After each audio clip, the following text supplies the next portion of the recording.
And the reason I'm telling it to you, because when I was homeless, I told God, I say, if you let me make it, when I get there, I'm going to tell everybody about you. So now here I am right now. I'm telling you that it was him. It was not my education. It wasn't who I knew. It wasn't no deal I struck.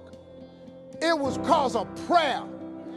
I kept asking that God that my mama had told me about, if he could just do what he said he was gonna do.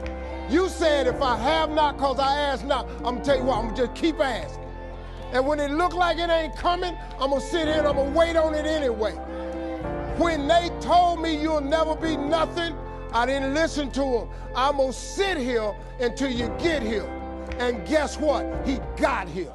Yeah, man, viewers and subscribers, God bless everyone in our Friday on them journey on the street. Be safe.